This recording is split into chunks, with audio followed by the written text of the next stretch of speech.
conference will be attended by some of the presidents and former presidents from the African continent, members of the legal profession from Africa and beyond, government officials, judicial officers, politicians, academics, students, legislators, business leaders, and entrepreneurs. The theme of the conference is Building the Legal Profession in Africa under the African Continental Free Trade Agreement. And this conference will be followed by the College of Law's annual Spring Law Conference scheduled for later in the year. And the annual Spring Law Conference has been the flagship of the college for many, many years. Please be on the lookout for flyers and call for papers for these two important conferences and register to participate in the conferences. Program director and colleagues, I've been tasked with the responsibility of introducing the main speaker for today. And the person I'm introducing is Dr. Pelmos Mashabela.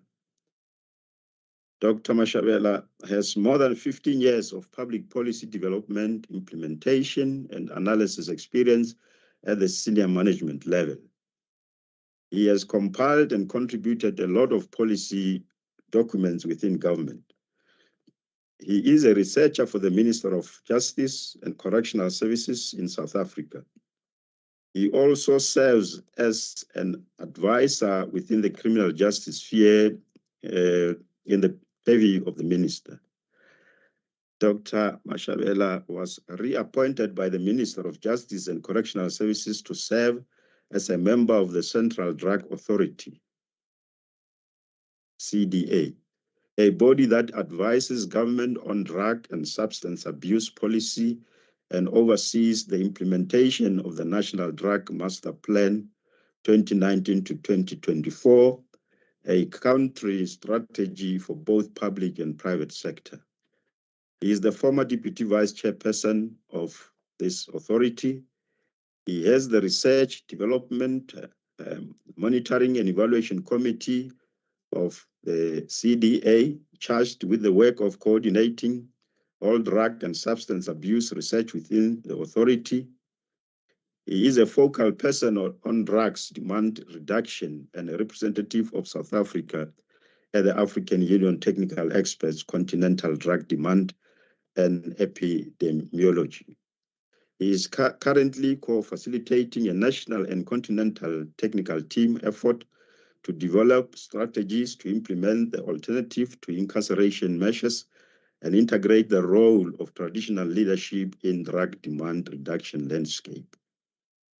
He co-authored a number of published research articles on various topics in the areas of penal and criminal justice. Academically, Dr. Mashabela holds a PhD in penology from UNISA, obtained in 2011. He supervised a number of master's and doctoral students within the School of Criminal Justice, College of Law, UNISA, and also serves as an e-tutor. Dr. Mashabela is appointed as an honorary professor in the Department of Criminology and Security Science, College of Law, since 2020. The title of his presentation is Leveraging the Digital Transformation Within the Justice System, a Global Dialogue. Dr. Mashabela, thanks once more for accepting the invitation to be our main speaker for this session. We are all looking forward to hearing how countries of the world can benefit from digital transformation and how research produced by we as Africans can contribute towards realizing that objective or dream. Thanks very much, Program Director. Back to you.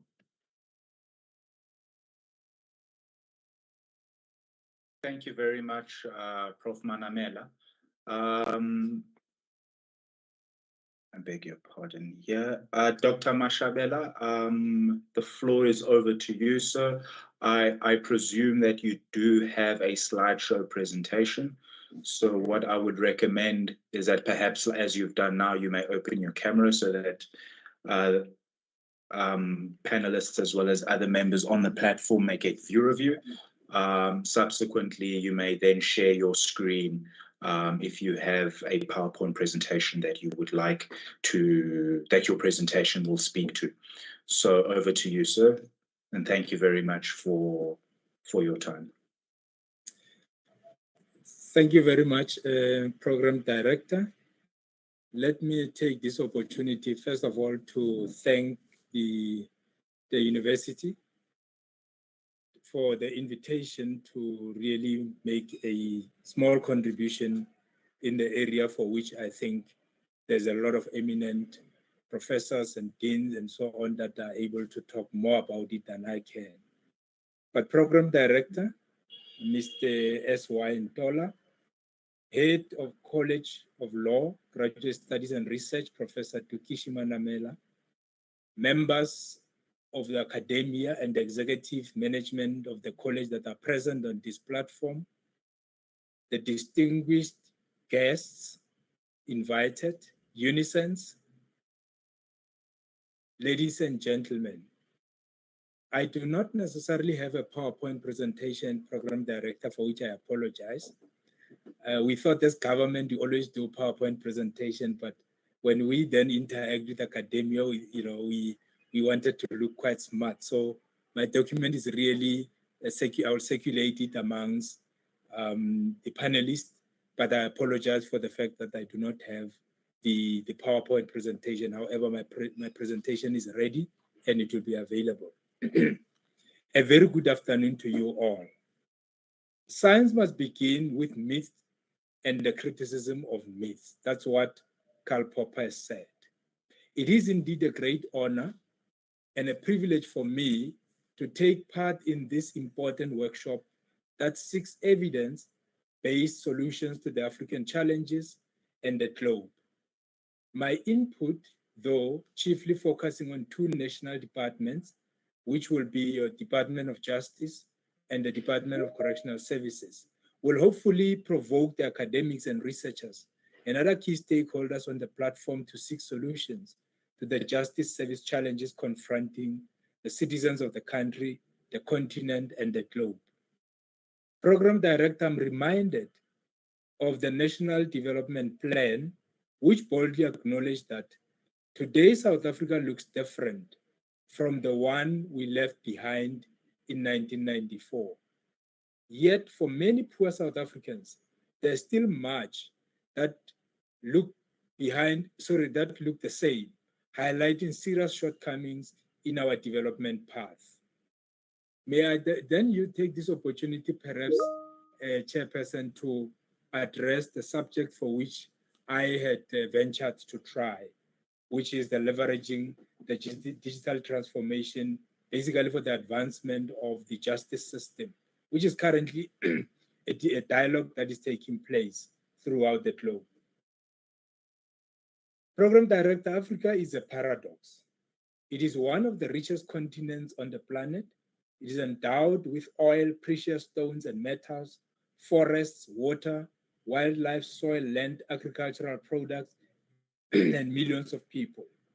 Yet most Africans remain poor, unable to add value to the raw materials so they can sell processed goods in local and international markets and negotiate better prices along with better trade rules. They are trapped in vicious cycle of poverty. I'm now also reminded that you did give an instruction, and I'm very sorry that I didn't comply with it, that once you have introduced yourself and have seen your face, hopefully that has happened, you can actually switch off your video. Can I ask that at this moment I do so I can at least run my bandwidth quicker? No, that's not a problem at all, Doc. That instruction really applied to everyone other than you, considering that you're the honorary guest. But if you need to do so to not affect your bandwidth, you feel free to do so. Thank you very much, sir. Thank you for the privilege. Again, these are the privileges that we are not always afforded to us. So, as the world's 27th largest economy with abundant natural resources, South Africa has great potential.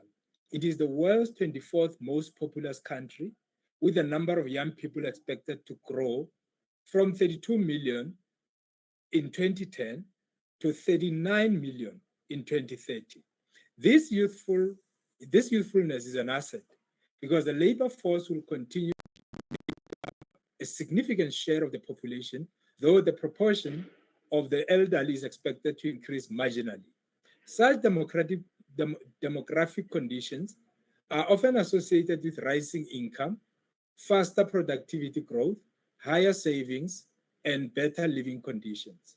South Africa was one of the last countries in Africa to gain political independence when it did so in 1994, 2 years after the prison release of Nelson Mandela. The country was praised for its peaceful transition, the Rainbow Nation, a concept that was coined by the country's prominent Archbishop Desmond Tutu. May his soul rest in peace. It has been used as a trope to denote the supposed unity of the many cultures, identities, and nations in the post-apartheid context. However, more than two decades since the end of apartheid, the country struggles with mounting poverty, inequality, and race, class, and gender divisions.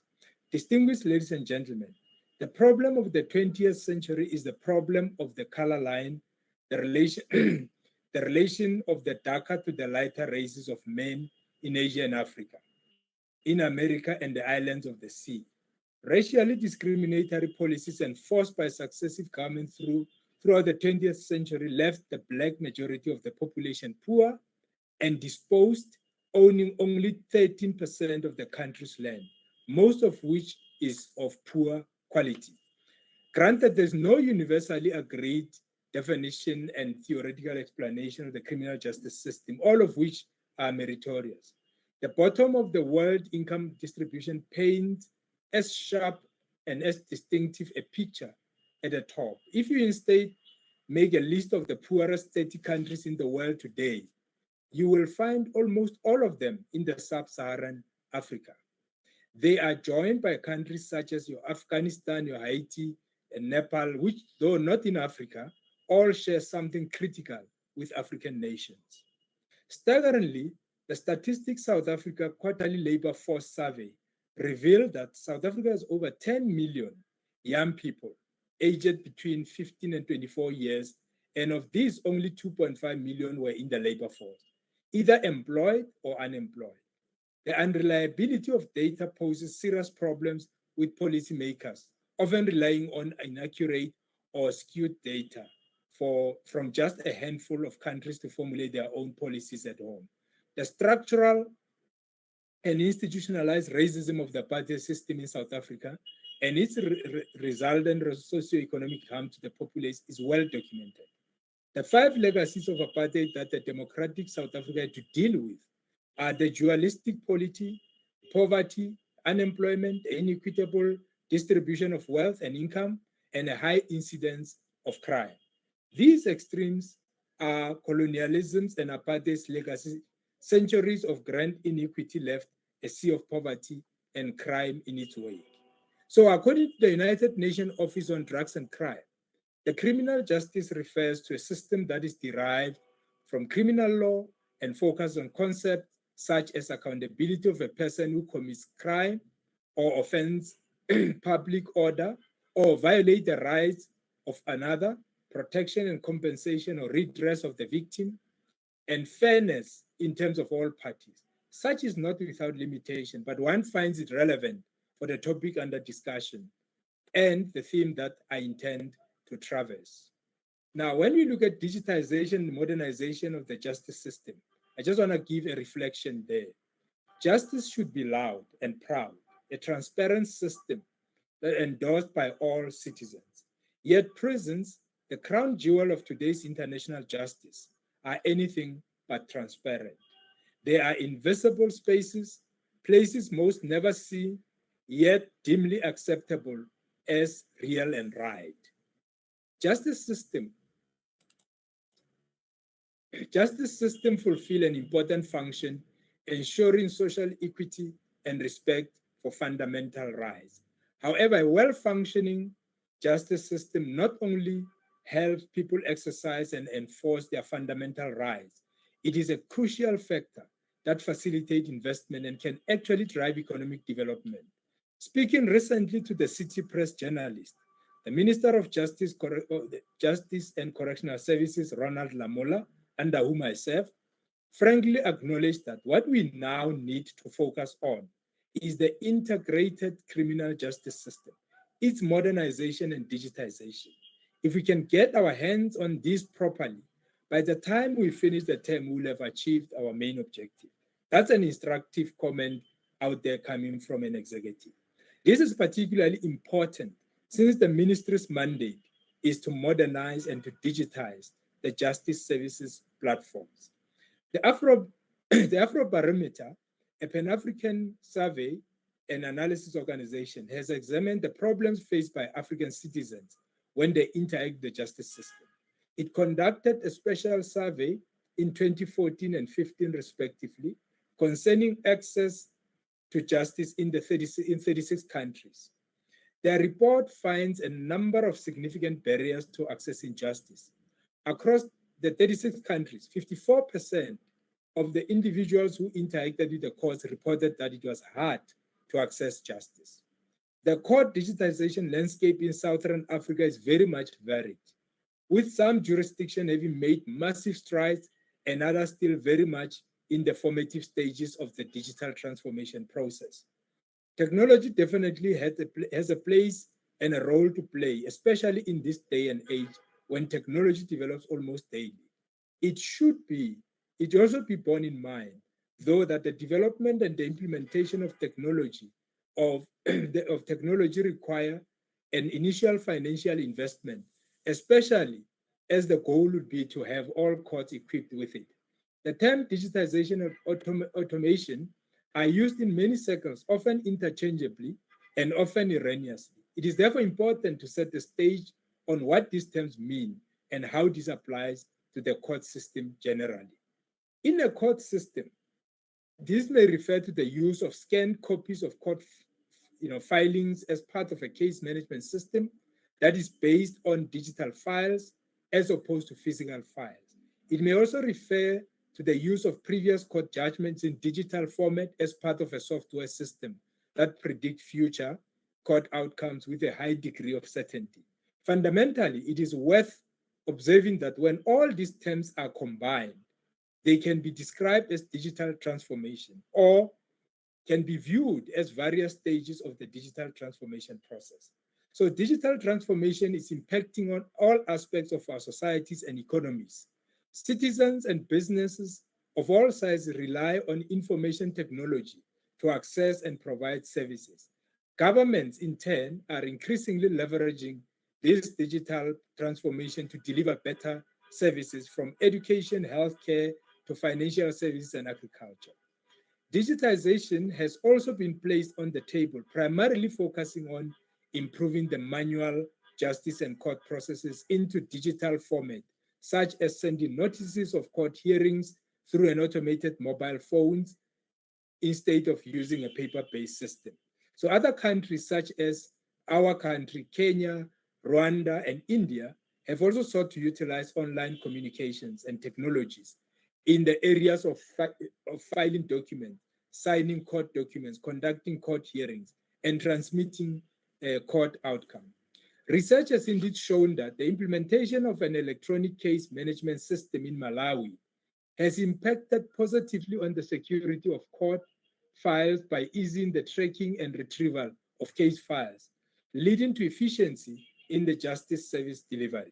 We have also seen that the implementation of virtual courts in South Africa throughout the COVID-19 pandemic has ensured that courts do not further the problem of backlog of cases, which would have inevitably affected dispute resolution times even in the years ahead. So in Botswana, digitization has led to improvements in case file management at the Gaborone Magisterial District. Retrieval of case files became easier and incidents of lost and misplaced files went down significantly.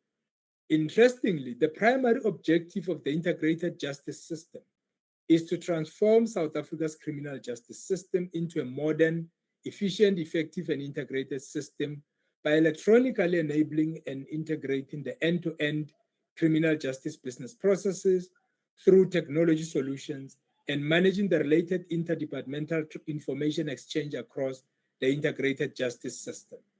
The use of the information and communication technology in the present security environment is still largely limited and prohibited amongst offenders. Digital participation of detainees is still prohibited in almost all prison systems around the world. Justice COLLAGE in 2018 ruled in favor of the 3 Boeremag members who took the Department of Correctional Services to court because prison officials were depriving them of using their laptops. Their laptops were similarly confiscated and the use disallowed, citing security compromise and risk to prison. COLLAGE stated many inconsistencies, as some centers allowed laptops in cells, whilst others were against it. Using digital platforms should not be seen as an impediment to security, but rather as an acquisition of knowledge to reinforce learning, particularly at higher education institutions. In Zimbabwe, for instance, technology has been integrated into prison design in an effort to improve security, the level of control that officers have over the prison environment, and the level of supervision that officers have over prisoners. So the use of information and communication technology-based security systems have made it easier to vet and screen visitors and officers entering the prison institution, thus limiting the chances of contraband to get access into the prison. The effective use of ICT in prison and correctional facilities has the potential to improve security and service delivery and improve communication and the opening of wider opportunities to share information. The electronic monitoring device, is that an intrusion or is that an accountability? Prisons and correctional services have the role of protection of society from criminals through effective management of inmates in line with their needs and the dangers they pose to the community.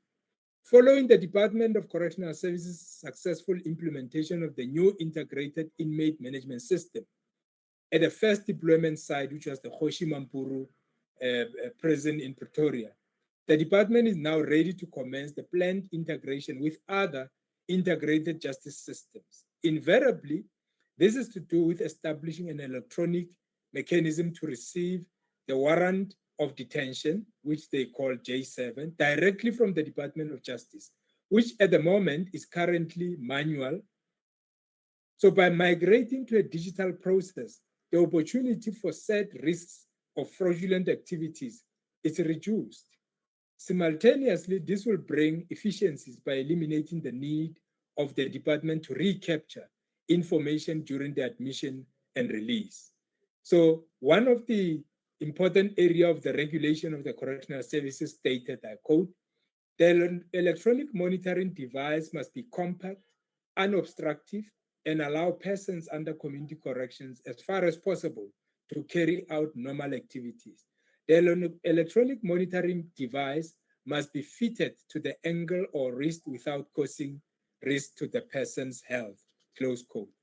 The primary goal of the electronic monitoring system is to assist the department to monitor persons placed under community correction system effectively and efficiently, to verify approved offender locations at home or in the community, and or to provide information about the movement in the community, to determine movement into prohibited areas, and to mitigate risk by establishing 24/7, 365 days accountability. With regard to the prison reform or the penal reform, on the whole, people tend to take prisons for granted. It is difficult to imagine life without them.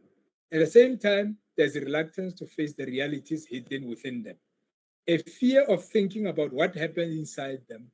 Thus, the prison is present in our lives, and at the same time, it is absent from our lives. Prison has become a black hole into which the detritus of contemporary capitalism is deposited. The cost of incarceration are tremendously high. The size of the prison population throughout the world is growing, placing an enormous financial burden on governments and at the great cost to the social cohesion of societies. It is estimated that more than 10 million people, including sentenced and pretrial prisoners, were held in penal institutions worldwide by October 2015. This means that 144 out of every 100,000 people of the world were in prison at that time. Prison population grew 54% of countries and territories between 2013 and 2015. Ngugi wrote, I quote, life in prison is basically a cliche. It's dull, mundane, monotonous, repetitious, tortures in its intended animal rhythm of eating, defecating, and sleeping, close quote. And not a story of sentimental heroism. A narration of prison life is in fact nothing more than an account of oppressive measures in varying degrees of intensity and one's individual or collective response to them. Prisons serve a set of complexes, mutually conflicting and hard to achieve goals. Prisons must house people in a humane manner, but simultaneously appeal to the punitive nature of prisons. Order and security must be maintained while providing an effective deterrent and appease political opinion. The release from prisons on parole is one of the most litigious, complex phenomena that the public have not grasped its relevance to the crime prevention and crime commission in the country. In the late 1990s, the government announced that it planned to introduce extensive reforms in the prison system. Correctional service officers are stressed to the point of fatigue due to the rotating shifts and overtime in overcrowded institutions. The visible neglect, negligence, and lack of empathy displayed by such employees is a double-edged sword. It may be necessary to give a rude awakening to a deep department that is turning a blind eye on the burning issues that affect it. It also leads to a deadly chain of sloppiness that may be very costly to the officers or the department. So South Africa has a total of 243 prisons that are grouped into 46 management areas, including the 2 public partnerships. You might have known about the Mangaung Correctional Center, which is currently in the news. It's one of the 2. And 218 community correction offices that provide services to inmates, parolees and probationers, and other persons that are placed in correctional services. So prison population is largely constituted by those from disadvantaged background, more in particular young Black males. Now, with regard to the alternative to incarceration on the non-custodial measures, I just want to quote what the minister said. Again, it's an area for which I think it's a scientific inquiry needed there. Is that the high number of those in prison for economic crimes has prompted us to ask ourselves whether incarceration should be the only option at our disposal. Put differently, short-term incarceration for low-risk crimes do not give enough time for the correctional service system to reform and rehabilitate offenders. Close quote. So said the Minister of Justice. 30 years ago, the United Nations Standard Minimum Rules, the commonly known as the Tokyo Rules, were adopted, committing government to use alternative to imprisonment. The rationale of the Tokyo Rules is still as relevant as they are today.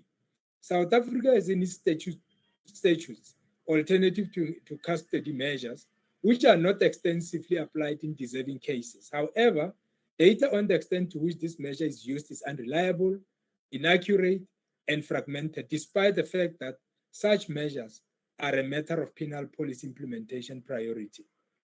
The Criminal Procedure Act permits alternative to imprisonment in the form of correctional supervision and fines. Encouragingly, the Prison Act 8 of 59 was renamed the Correctional Service Act of 1991.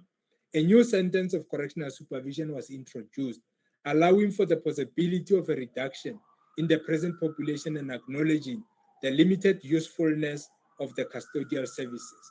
Institutional vulnerability and personal job insecurity push parole boards towards risk aversion in their decision making. Increasingly, parole releases and alternative sentences are subject of equal scrutiny and criticism by the academics, scholars all over the world, criminal justice practitioners, and many states all over the globe. Non-custodial programs are far more cost-effective and avoid the negative impact of incarceration. Alternative or non-custodial sentencing realizes that imprisonment is not suitable for all offenders and can have a severely detrimental impact on certain types of offenders. In response to the high rate of crime, calls for harsher sentences and the throw away the key mentality still persist. Alternatives to imprisonment have been shown to be a primary tool to lower prison population. So the Nelson Mandela rules on the use of non-custodial measures that were adopted 30 years ago committed to use alternative to incarceration. Now, the minimum sentencing policy conundrum is what I would like to address now. That the views of the public regarding the appropriate response to crime form the foundation for identifying the purpose of corrections. A lot of eminent scholars argue against the introduction of minimum sentencing policy. Arguably, a number of criminal justice practitioners have expressed apprehension that the mandatory sentences have contributed to the country's high and rising prison population. The implementation of the minimum sentence policy is blamed. So the mandatory sentences have been part of the country's penal landscape now for many years. The law provides minimum sentence for imprisonment for a relatively small range of serious offenses, including murder, rape, robbery, and serious economic crimes. The overcrowding is a global phenomenon that undermines effort by any correctional system to change the lives of inmates. Overcrowding in correctional facilities, both domestic and continental, remains a challenge of scientific inquiry for which a lasting solution is desperately required. Overcrowding of the correctional facilities continues to stretch scarce resources and hugely hamper all efforts to rehabilitate inmates. Program Director, let me also address the most important and vexing area of the victim participation in the justice system. Many jurisdictions have recognized the importance of the involvement of victims during the parole process, yet there's little research on the extent, the nature, and consequence of such involvement. In terms of the parole policy, the complainants have the right to be informed of their rights to make representation when placement of an offender on parole or correctional supervision is being considered, and be informed of the date in which the hearing will take place. The department cannot achieve the restorative justice objective without a victim database and a victim support network, which needs to be established by the Department of Social Development and should be shared through the integrated justice system. There's also no structure for victim tracing and keeping victims informed about the rehabilitation pathways of the offenders or of upcoming parole hearings. All victims should be prepared before they present themselves before the parole board. Now, the complexities of the parole process are also one area that I just want to reflect on briefly. Parole is an internationally accepted mechanism that provides for the conditional release of offenders from correctional centers into society before they have served their entire sentence of imprisonment. There are currently 53 correctional supervision and parole boards in the country, and due to a series of amendments over the years, the Act's current form is significantly different from the previous versions, making the South African parole regime complex and quite confusing. Addressing the occasion of the Department of Correctional Services in the strategic planning session we had in Leeuwkop in 2020, the minister then addressed the management regarding the parole system. And this is what he said. Progress on the work done reviewing the parole system must find reflection in the plans of the department going forward. Society continues to be horrified and are pained by the heinous crimes that are committed by some of our parolees. Sadly, little tangible progress has been made in that regard, if information in the public domain is anything to go by. The issue of parole in South Africa is fraught with controversy and in some cases confusion, especially for victims of violent crime or their families. I'm sure the Thabo Bester situation can also coming to mind at the moment. These victims are usually unsure of the rather complex parole process, and these are many parties involved. In some cases, parole boards release offenders who then commit heinous crimes whilst on parole. Invariably, parole board members are called upon to apply complex legal rules as well as social science research findings in criminology and corrections across the whole of their decision making. On recidivism, we do not have data that is in relation to reoffending. The rate of recidivism with people who are in prisons is generally unknown, yet anecdotal data point to it being higher than the global average. Rule 4.1 of the United Nations Standard Minimum Rules again provide that the purpose of a sentence of imprisonment or similar measures, deprivative of a person's liberty, are primarily to protect society against crime and to reduce recidivism. So countries with high incarceration rates do not have lower crime rates. Studies have found that even in instances where incarceration rates have a small impact on crime rates, almost all 75 to 100% of that variation in crime rate is explained by other factors. Also, each additional increase in incarceration rates has a smaller impact on crime rates than previous increases. So sectoral knowledge in South Africa has indicated that there needs to be more focus on the prevention of recidivism. Factors which associate with desistance from crime include the acquisition of new skills and full-time employment. Effective intervention needs to be based on a proper understanding of the dynamic and static factors that place offenders at risk, make it difficult for them to successfully integrate into society. So what are some of the key benefits of digitization and modernization of the justice system? An internet-based information service has many advantages. It can be maintained centrally, yet provide service at an unlimited number of locations. It is available around the clock from public places and from people's homes and workplaces.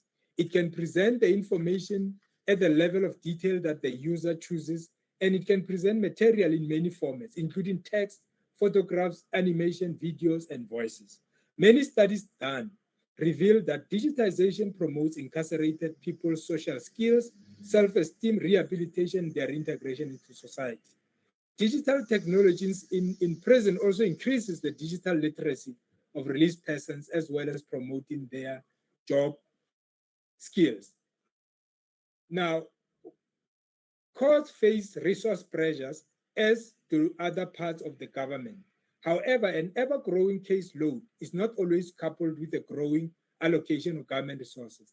The result is often delayed. So digital transformation empowers administrators to run their operations more effectively and do more with less. So one of the primary problems facing court system is paper. This may seem paradoxical since paper has been, and in most places still is, central to the work of establishing justice. For centuries, paper has been equally central to just about every government function and service, as well as private sector business activities. However, while the private sector and some parts of government like finance and health care have progressively adopted digital and cloud-based tools, courts have lagged behind. One of the other benefits is facilitate accessibility. So ladies and gentlemen, courts and tribunals have a fundamental mission for society, ensuring justice for all citizens. Yet marginal and disadvantaged communities often face barriers that discourage them from seeking justice. Here too, digital transformation can help ensure that more people maintain access to justice by reducing costs of interacting with the justice system. New modes of digital information transformation have the potential to democratize access to justice. They empower citizens to be more effectively use the justice system without relying on intermediaries. Simply by making basic information available online, digital tools can facilitate citizen engagement with the legal system for those that lack knowledge. Public trust is a key component supporting the effectiveness of the justice system, but one that is sorely lacking in some countries. So while there is substitute for a commitment to ensuring the impartiality of judges and prosecutors, technology can help the justice sector improve accountability through different means, including the development of mechanisms that improve access to information, mechanisms to provide feedback such as court user surveys and grievance redress, and ensuring that administrators and community advocates can maintain visibility.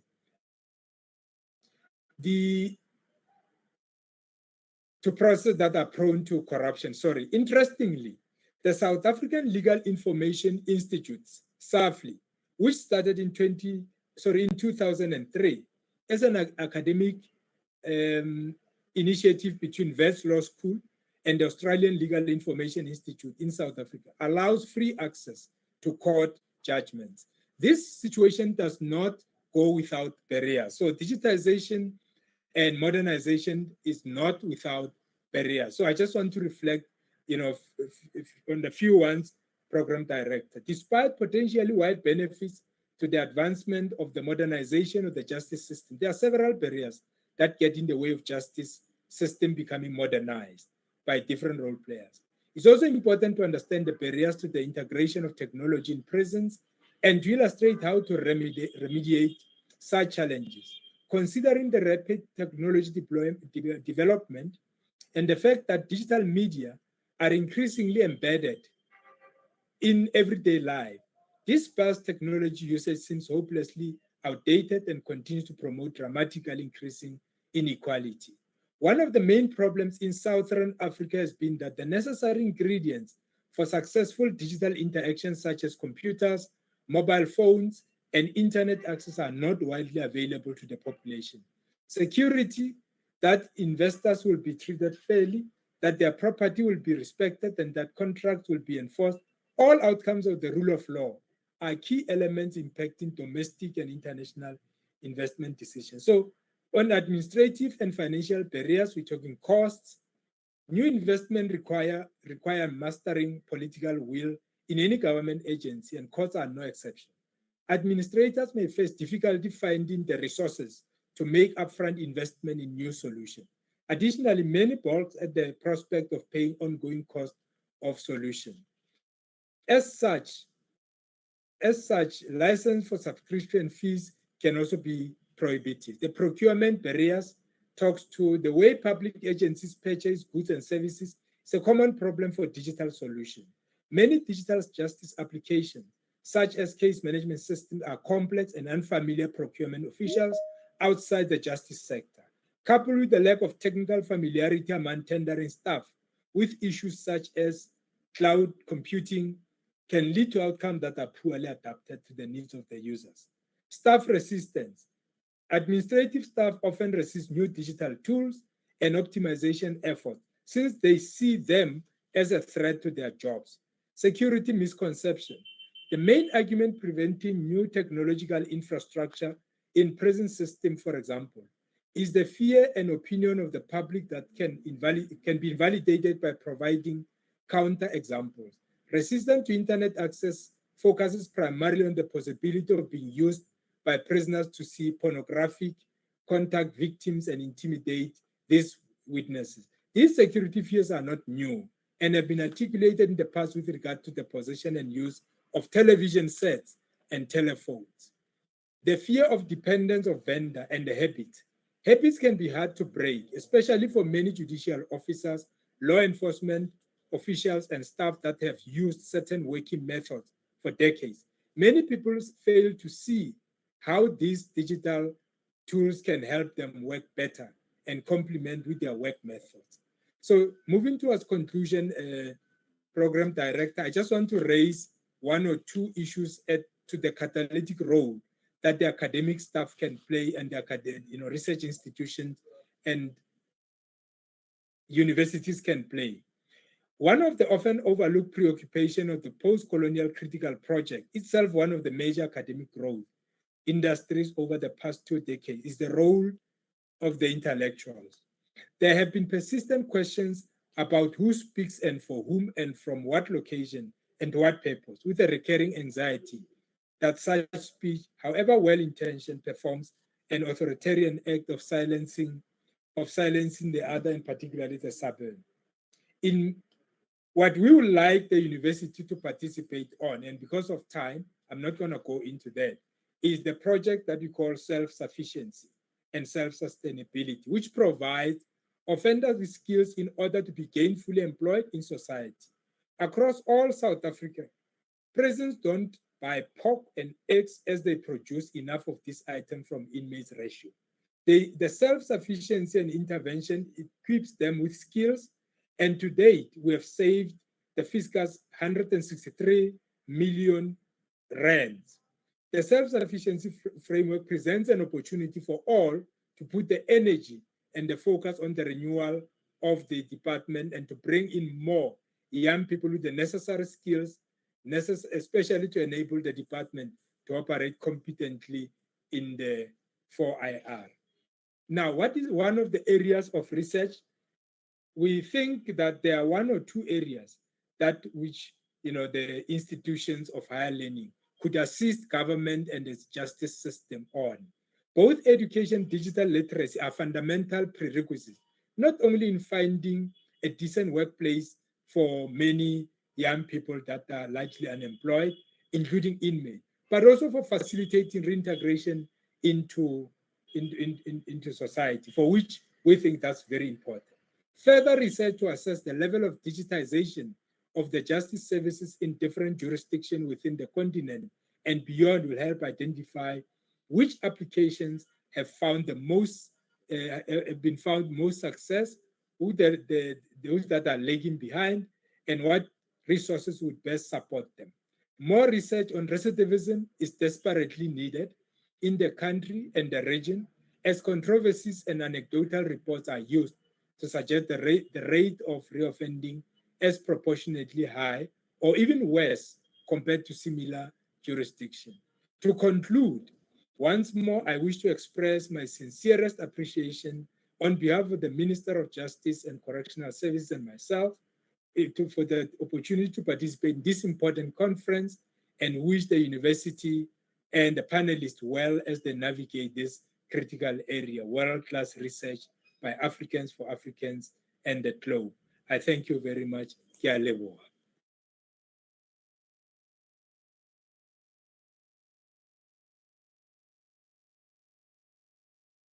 Thank you very much, Dr.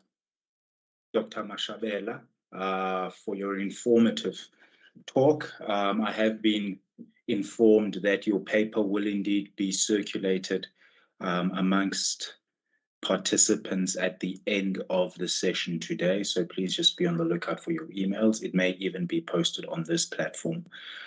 But thank you very much for your presentation again.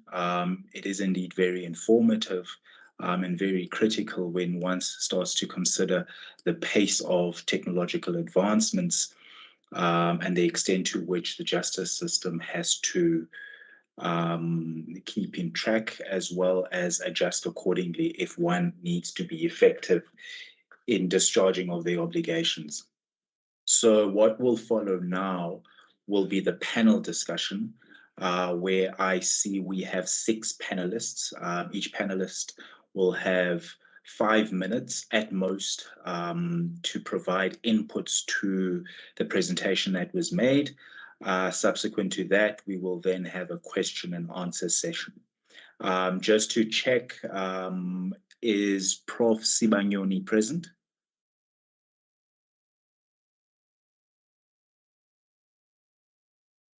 You can just indicate that you're present. Prof, I just want to check if all our panelists are here. Because... present. Okay, noted. Is Prof. Dean present? Present, sir. Prof. Ferreira? I am, yes, thank you. Dr. Gekluite or Rex White, may you please give me the correct Yes, I'm present. I'm here. Okay. It's Gekluite or Rex White. Yes, I'm here. Rex White is here. It's Rex White. Okay, thank you very much. Yes. And then Dr. Kwamo, are you present? I'm here. And Dr. David, are you present? I'm present. Thank you. Awesome. Thank you very much. So all our panelists are present and audible. So without further ado, Prof. Sibanyoni, please, you may have the floor. Just remember to keep it within 5 minutes. You may share your image, which I see you have already done so. Yeah, take it away. Thank you very much. Thank you, Program Director. Allow me to say all protocol observed. I will be brief in my delivering because the keynote address has been on point. If one may wish to say, would be etc., etc., etc., to what he has presented. I will switch off my camera and just dive right in terms of the contribution. Well, first and foremost, Sorry, Prof. Sorry. Please forgive me for this. I just want to check with our speaker if they don't mind just being present for the discussions, as they also will be required, or may be required for the question and answer session. Dr. Mashabela, are you still there? Yes, I'll stay over. Okay, thank you very much. Thank you very much, sir. Prof. Sibanyoni, please forgive me for that, but you may continue. Yeah, no problem. My thoughts are now all over because of the wonderful paper that was delivered today. But first and foremost, to the digital transformation, it is a must. Because of now we are embracing the fourth IR and it's not going anywhere. It looks like it is part of us moving forward. And how do we embrace it? It's one thing. However, as much as there's much coming with the digital transformation, cited a lot of challenges with that. First and foremost, we need to tackle the issue of digital divide. We have seen during the COVID-19 how has that panned out, and as much as the court processes are digitalized, the digitalization of court processes, the improving of manual court processes into digital format and other stuff, at the end of the day, that it is somehow not in line with the human rights, the right to information, transparency, and other stuff, because that would mean people who do not have the gadgets won't be able to access the justice if it's entirely digitalized. Hence, I'm saying that we must face the realities of our digital divide. Well, South Africa, as we know, we have many policies in place that are well written. However, the implementation, as much as we want to have that integrated criminal justice system, there are still these components of justice system working in parallel. What I would like to see as part of this transformation is the linkage between your sub database or CJS database and that of Home Affairs, so that when a crime is committed, we collect the fingerprints and we store them somewhere, and we wait and hope that the person will commit a crime. Then we run the fingerprints. Why can't we have that linkage of Home Affairs and CJS?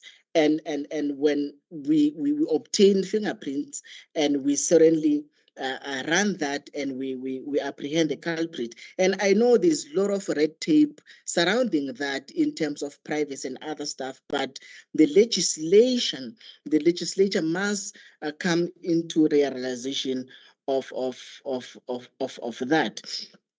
And the use of body cams when it comes to police officials as well.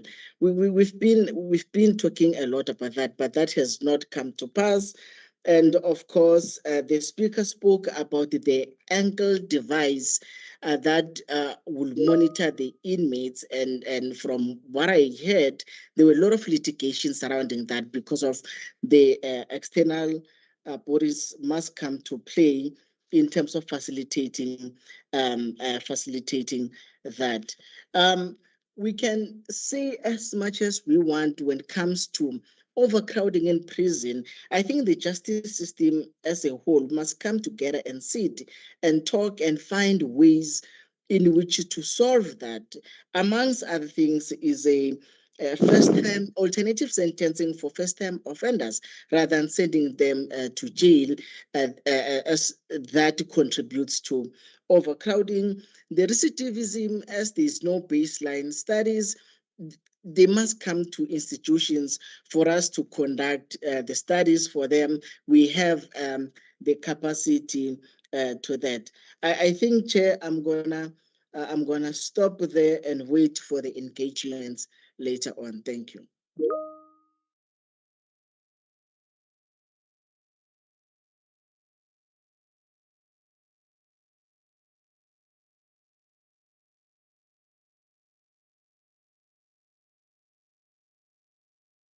Program Director, it's Professor Dean. Would you like me to continue? I beg your pardon. I see I was muted. Yeah. Prof. Dean. I say I've noted you're present. Just in 1 second, you may continue. To our guest speaker, Dr. Mashabela, there is a comment that's already been posted on the chat side, perhaps that you'd want to pay some consideration to in the meantime from JJ. Yeah, so if you're able to do so, you may go in and have a look at that in anticipation of a response. Prof. Dean, you may proceed.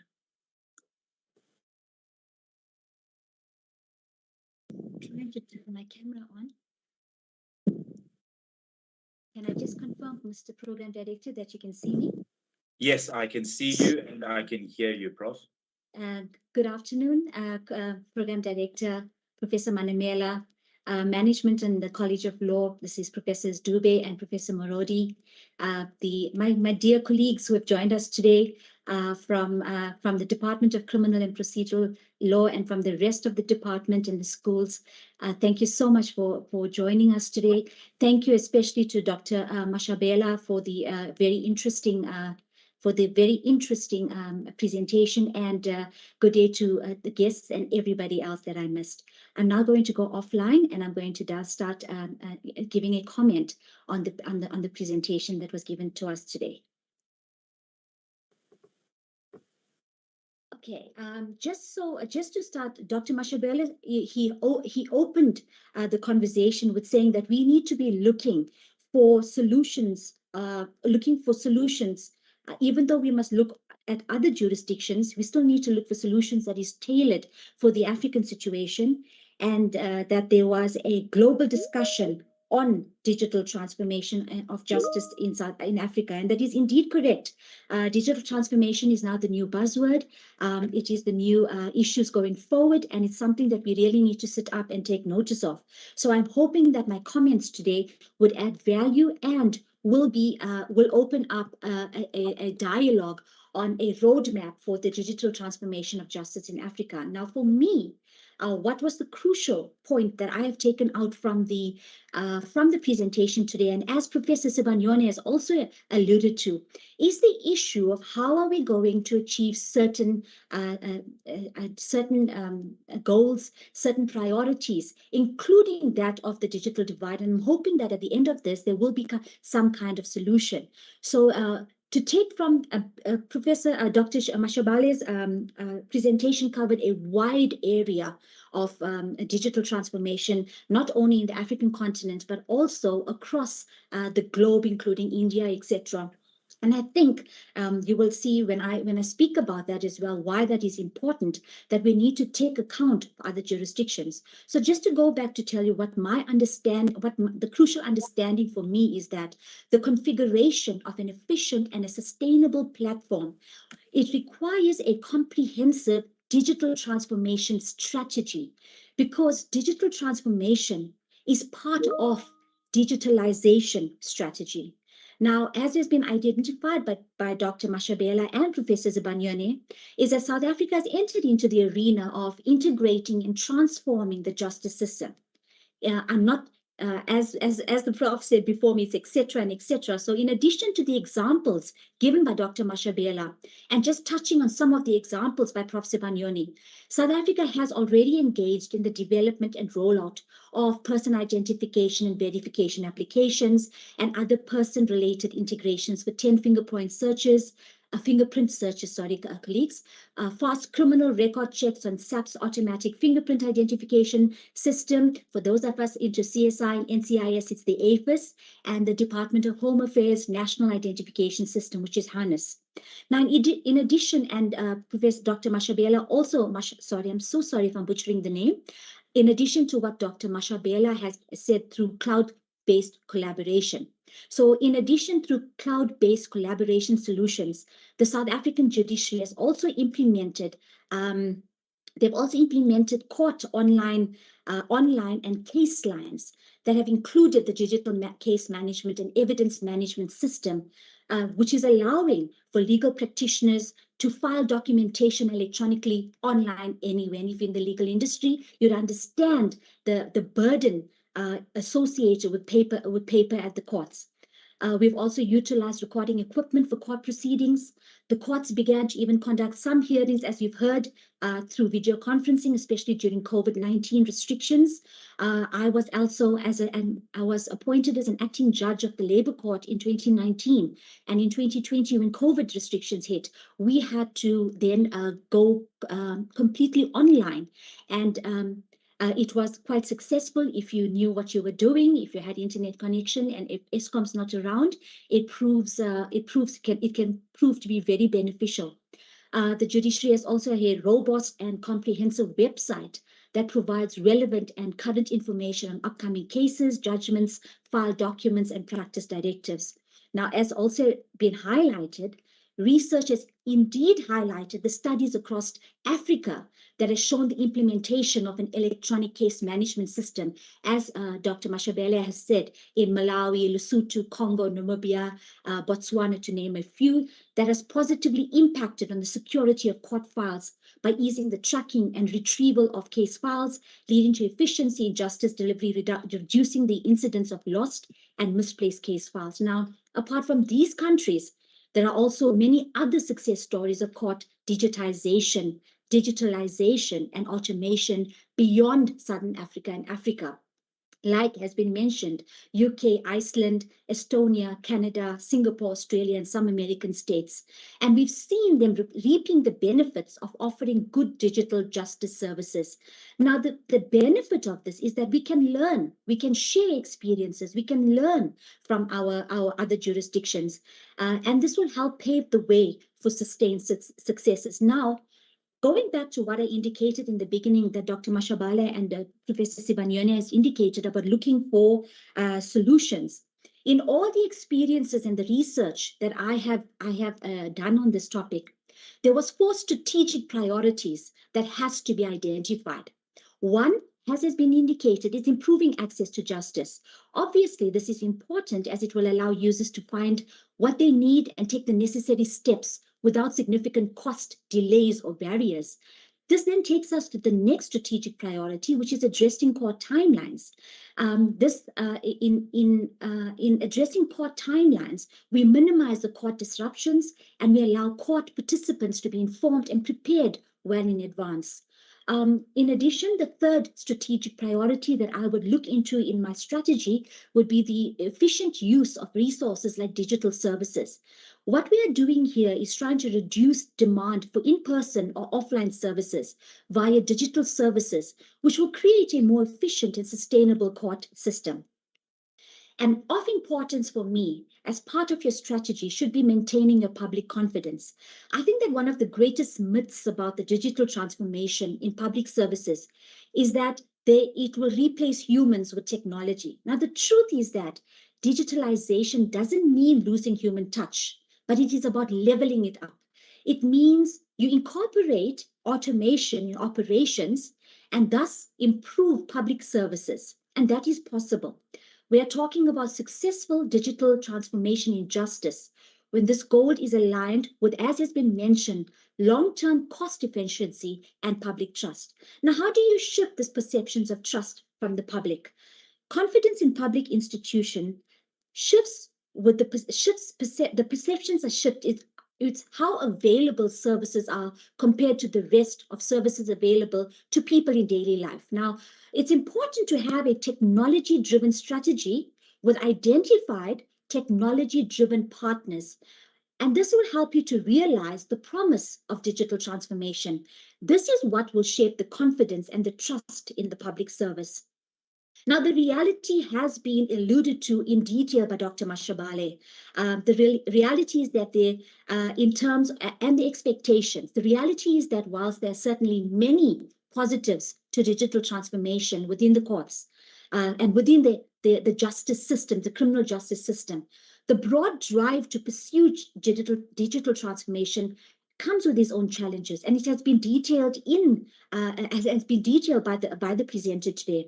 And for example, in my experience, one of the greatest challenges to the court online system implemented by the judiciary is that it was very lawyer-centric, with access by self-represented litigants very much dependent on many factors, such as adequate training and access to the internet. It's also been reported now that high courts must be presented exclusively on case, that matters now heard by the high courts must be presented exclusively on case lines. Now, this makes it difficult for smaller law level firms or self-representing litigants to effectively present their cases because of unreliable and irregular, and if you live in South Africa, internet connectivity. Now, during COVID-19, access to virtual court was restricted to those with internet connectivity. Now, most virtual hearings were also not live streamed, which takes away from the public nature of the court proceedings. Now, this is not solely a South African problem. One of the main problems in Africa has been that the necessary ingredients for successful digital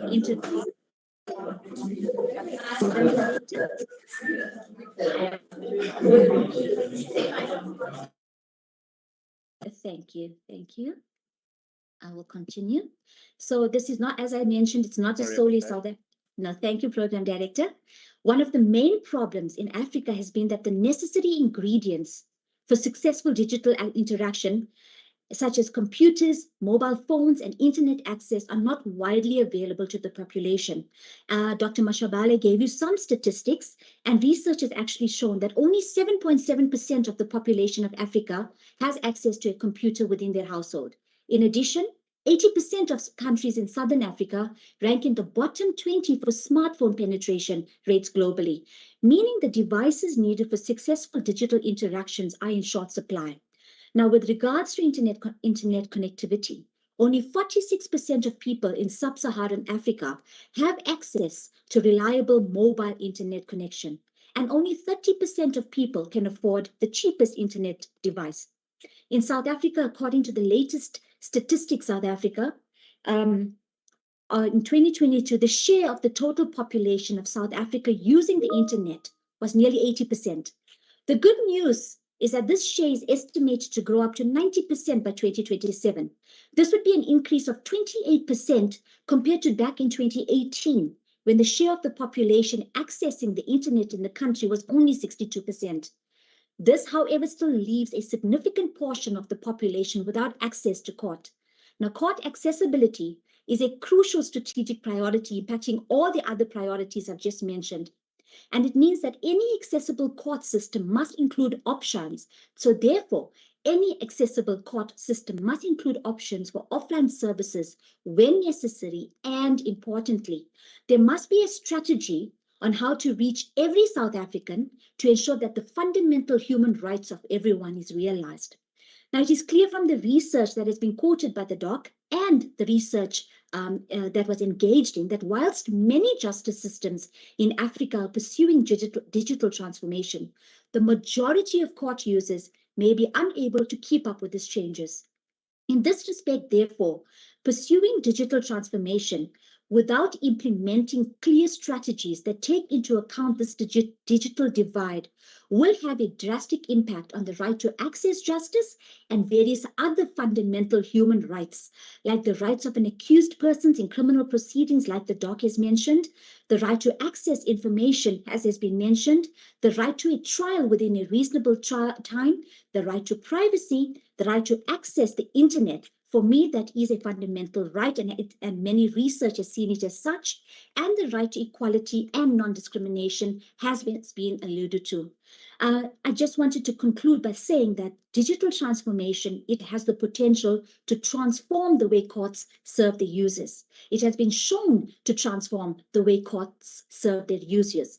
Yet there is a clear risk that without a clear digital strategy or digitalization strategy, it can lead to many people being left behind from the justice system, as well as to increased inequality. To harness the power of digital transformation without putting human rights in jeopardy means driving digital transformation must be incremental, cost-effective, sustainable, and aligned to a digital transformation strategy. Thank you, colleagues. That's me. Thank you very much, Prof. Dean. Prof. Ferreira, are you with us? I am. Good. Just before you start, Prof. Ferreira, I just want to notify participants that Dr. Mashabela is responding to questions on the chat platform. Doctor, I see there's also another question that's been posted by Advocate Nsaluba, so perhaps you could also respond to her. So for those of you who do have questions that you'd like to direct to the doctor, please just post them on the chat room platform, and he is responding to those. Prof. Ferreira, the platform is yours. Good afternoon, colleagues, management. Thank you, Program Director. Thank you very much to Dr. Mashabela for a very interesting and very thought-provoking presentation, and also to the two previous panelists for their contributions, which have dealt with much of what I have thought about saying at this stage. I thus only have a few general comments on the topic. Dr. Mashabela has clearly pointed out that both the benefits and challenges that we are facing in regard to digitalization of our justice system, what these are. Everyone that has spoken today agrees that the world has changed for good. There's no going back. Businesses are working remotely, meetings are conducted on online platforms, etc. We all need to get on board, embrace technology, or be prepared to be left behind. And of course, digitalization of our justice system, and in fact, the entire justice system throughout the world, is no exception. And it will undoubtedly ultimately benefit all of us, save time, save money, etc. As Dr. Mashabela pointed out, justice must be transparent, and effective digitalization will most definitely allow for this. However, this is not a simple process. And from what I've heard so far, everybody agrees and has highlighted the same challenges. For me, probably the most important thing to keep in mind here is to ensure access to justice. Is there enough money to transform the system? Are there sufficient skills? Is the public able to embrace the digitalization process? But enough has been said about this, so I shall not add any more. One important concern for me is that the increased reliance on technology also means that there's an increased risk for the users of such technology. And two specific aspects for me come to mind. The first is the protection of privacy. Of course, we have the POPI Act now. And although digitalization does have the potential to protect all parties involved, who may, for instance, let's say, feel intimidated by another party if they have to face them. Dr. Mashabela also referred to the increased security, the reduced chances of fraud where electronic case management systems are in use and electronic monitoring devices are used. However, the information that needs to be provided and that will be uploaded will be wide-ranging, from, for instance, names of minors that need to be protected, information of abuse victims, personal details, including, for instance, your identification numbers, and so forth. So our ICT systems will have to be of the highest quality. And this links to the second point that I want to make, and that is, of course, a very big concern today, cybercrime, where computers and digital platforms are used to commit illegal activities. We see it every day, banking information, etc. And again, yes, South Africa has implemented legislation. We now have the Cybercrimes Act to deal with cybercrime. But the increased reliance on technology also results in increased opportunities for criminals to exploit the system, to commit fraud. This is happening on every level, and I do not think it is going to improve anytime soon. So I just believe that at this stage, a lot more research, training, and education is needed in order for us to ensure that this transformation will be effective and as smooth as possible. But ultimately, this is the future. Thank you very much. Thank you very much, Prof. Dean. Prof. Ferreira, Prof. Rexwhite, Dr. Rexwhite, are you there? Yes. Can you see me? Yeah, I can definitely. Can you see me? Right. Your image isn't coming through, but you are audible. Now I can see you, Dr. Rexwhite. Yes. Before you proceed, Doctor, I just want to remind participants again that please don't be shy with posing your questions on the chat platform.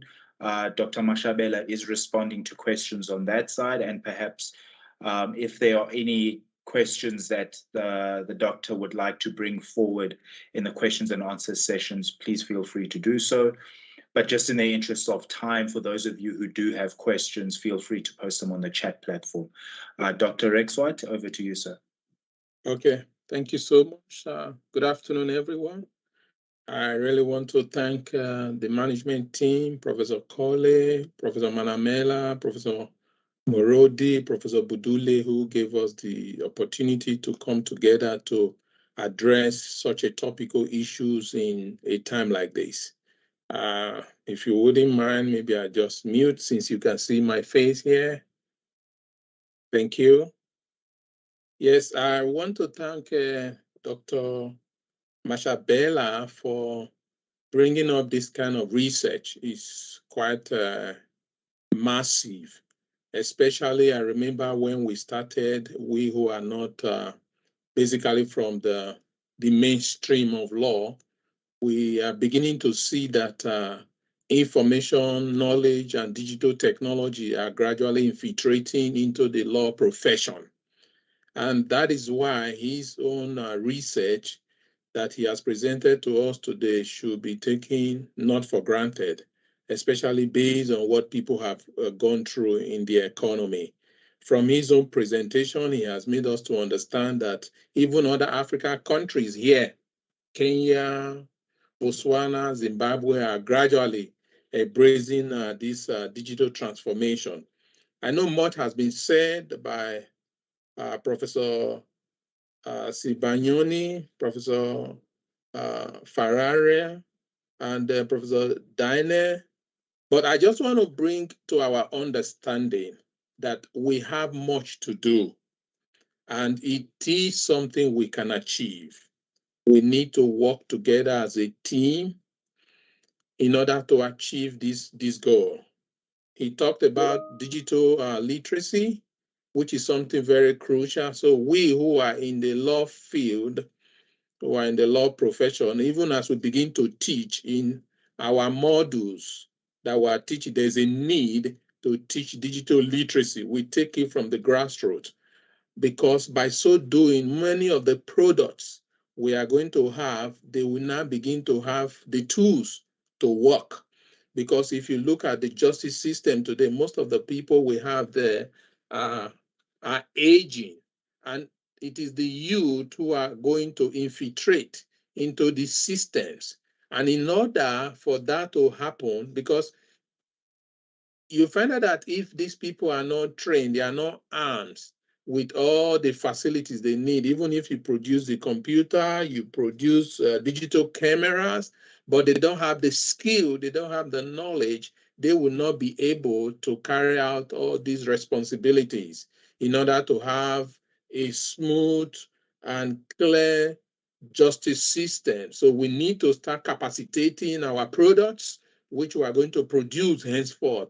We need to teach them about this digital literacy, digital technologies, and gradually, by so doing, they will have and be well armed. And another thing I want to also let us to understand, we need to work together as a team. We need to have the right set of people who are willing to work, because if we just sit on our own, this justice system cannot be managed. We need to work together as a team. We need to begin to use some of the tools that we already have and start capturing data, especially when proceedings in law are going on. There's a need for live streaming, like what is obtainable in most developed nations. We just need to start doing a bit of some of these.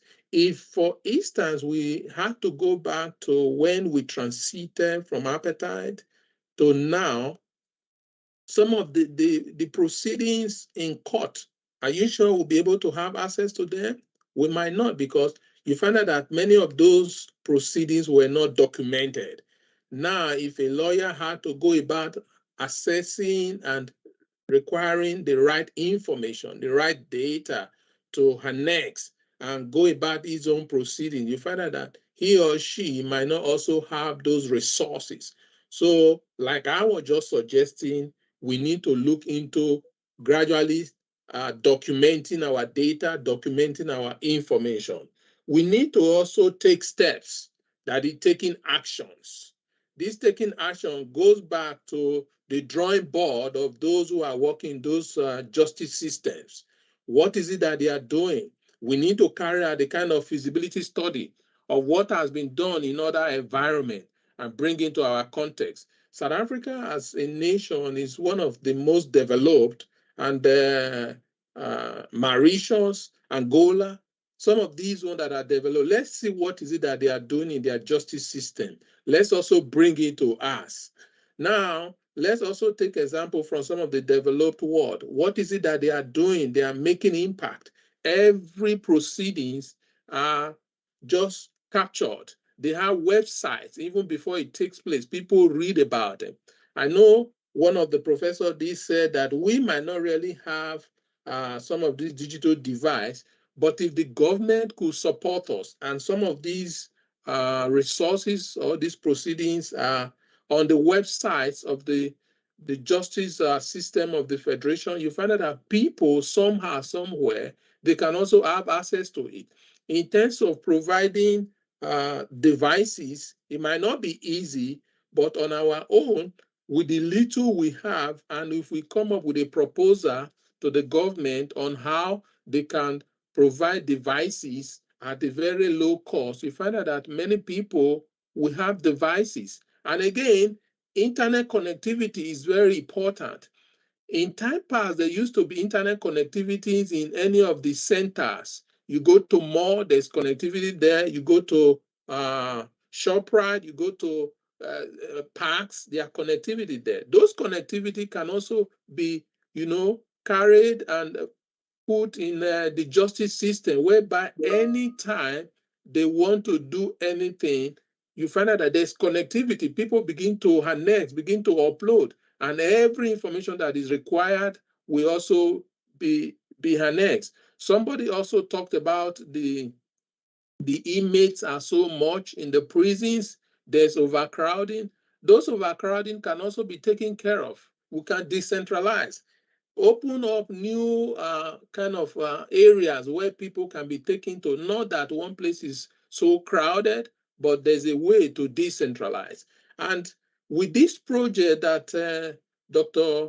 Mashabela has, he needs to be taking further any sort of support that he needs. We all can put heads together and see how we support him. And at the end of the day, as we begin to do our bit on our own, gradually, you find out that our justice system will be much clearer, will be much free from so many activities. I do know that usually in nations, I know it might not be easy for there to be crime-free, but with all these, I know we will minimize so many of the oppressions, so many of the activities that are going on. Look at some of the things that police are doing. They could carry people, you know, move them around. At the end of the day, they take bribe. But if there are cameras everywhere, people are being probed for what they have done, and they are being given charges, you find out that that will restrain people. Just because we on our own, we don't want to come out boldly to see or maybe a kind of probe anybody. But if all these are in place, this system in the justice systems, these technologies that have been talked about, you find out that gradually people will restrain and they will do what is right. So I just want to thank you for all that you have contributed. We need to work together as a team. We need to have the right set of people who will support us, who have the knowledge, who have the skill. We need to speak to the government on how they can support us and see that some of these devices we are talking about will have a website. There's a need to have like a mini library in the justice system where people do research, not just because we are not practicing at the moment. Those who are practicing, we cannot support them. Thank you so much. That is just all I want to contribute at the moment while we wait for orders. Thank you. Thank you, Doctor, for your inputs. Dr. Kwamo, are you there? I'm here. Platform is yours, ma'am. Thank you, Doctor. Just want to switch on my camera.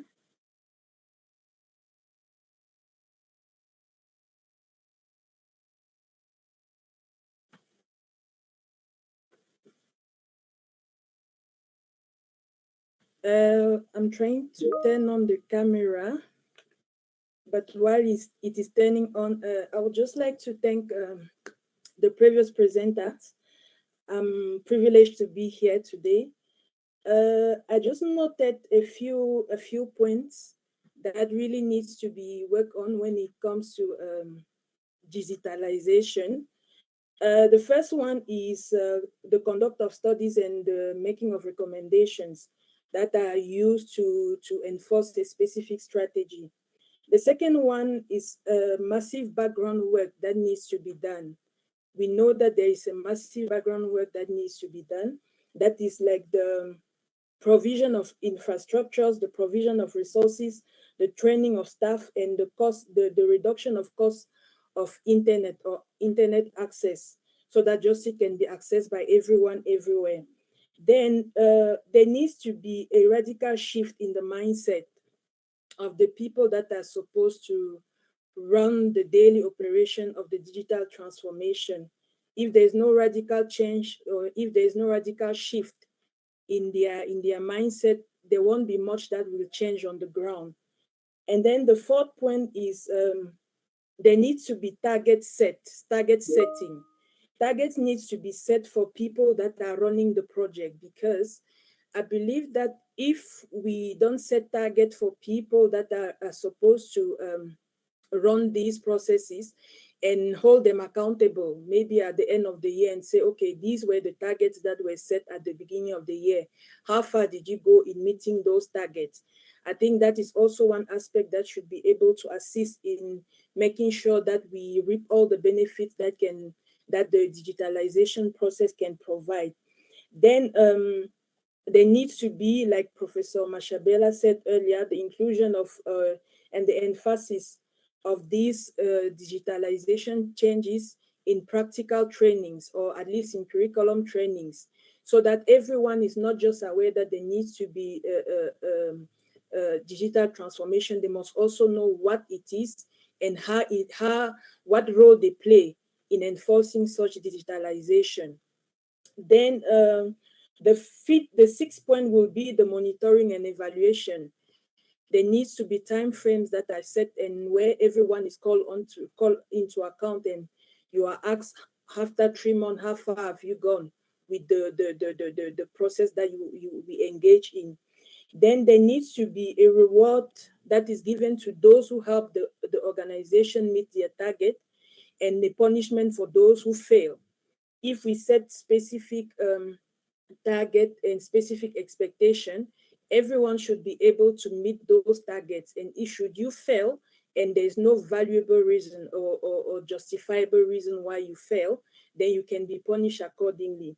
Then there's usually a lack of cooperation between all government departments that are involved in justice, and the fact that some organization or some department engage into modernization processes while others are lagging behind.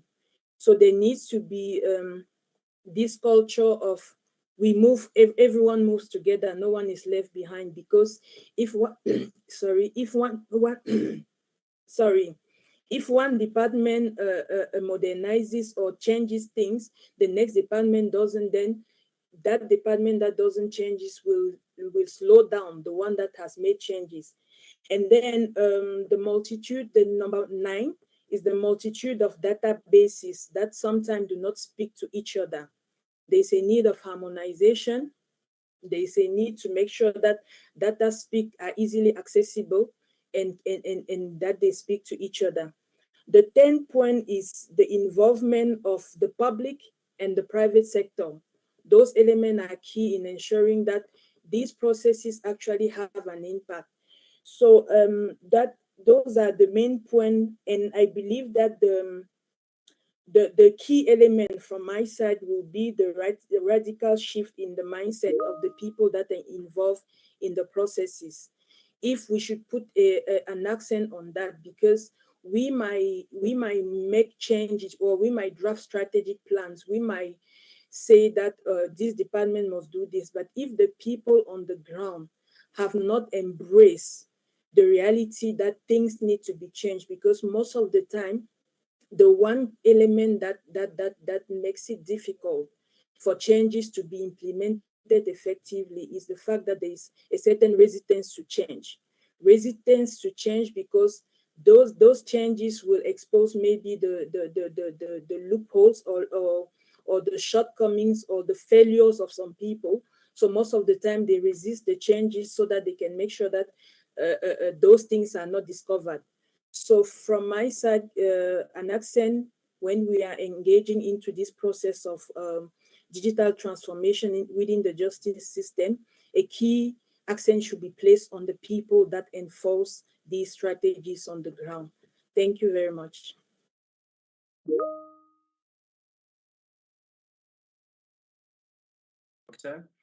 And our last contributor to comment on the presentation is Dr. David. Dr. David, are you present? Yes, can you hear me? Yes, you are audible. Colleagues, also just a reminder about the chat room. Questions are being responded to on that side. So please feel free. I think that will also save us a lot of time when we do actually get to the questions and answers, which will be addressed to all panelists as well. Thank you very much. Dr. David, you can take it. Thank you, Program Director. Sincere gratitude to the speaker and all the eminent scholars that have spoken before me. And I just want to put up the video if you have seen me.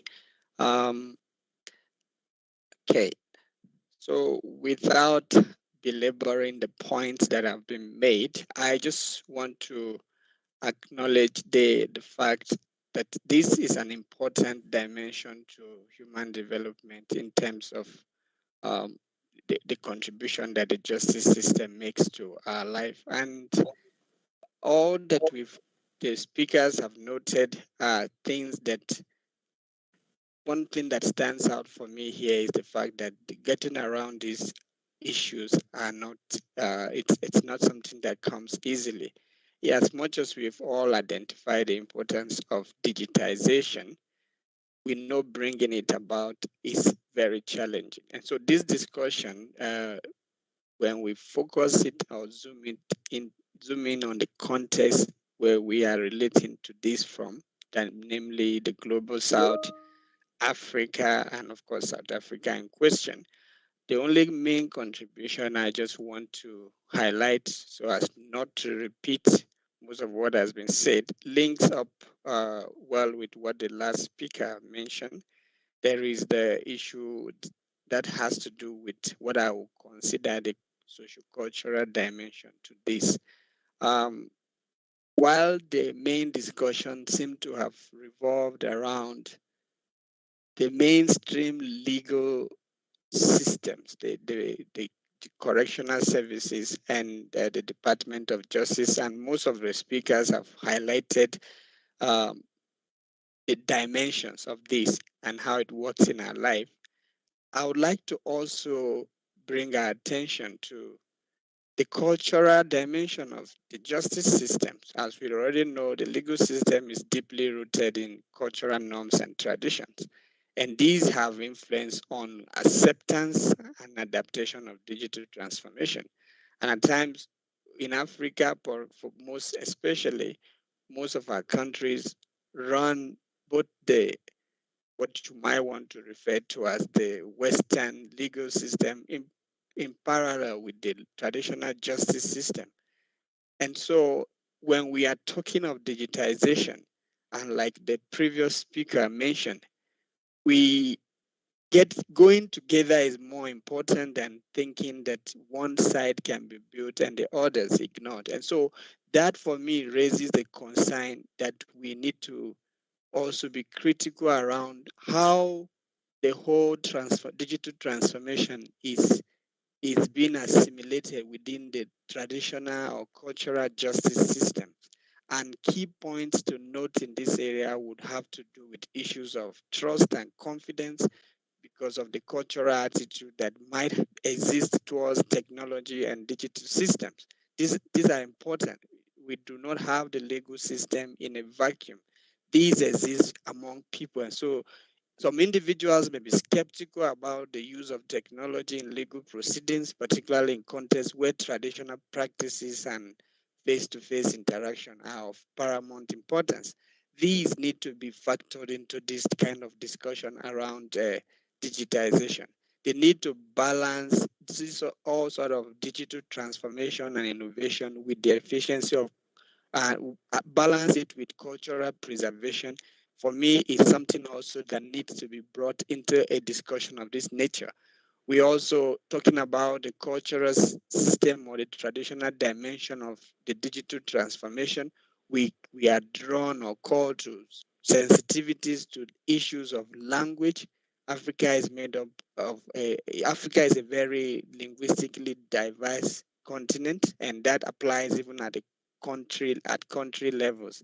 And so the transformation here in the digital setting need to be sensitive to this perhaps linguistic diversity as issues of translation services in digital platforms are of crucial importance for inclusivity. We also, unlike many of the scholars have mentioned, within this big issue of cultural uh, understanding of the digital transformation, we, we cannot ignore the whole problem of digital divide and access to technology, which can affect how the assimilation of the assimilation of the digital transformation within the social cultural setting. And I also have to highlight the fact that within the cultural dimension, perception of lawyers, all these cultural perception around the legal systems all need to be integrated into the kind of digital literacies that have been emphasized here among the by my eminent speakers and scholars before me. And another person highlighted the issue of privacy and data protection. I believe there are cultural dimensions to the cultural values and attitude towards privacy and influences of that needs to be considered within the around the perception of digital technology and its transformation and integration within the legal system. And then finally, from a more political point of view, in terms of uh, conflict resolution, some of the cultural dimensions that I've highlighted earlier play a role in dispute resolution, and cultures like prioritize face-to-face mediation in dispute resolutions.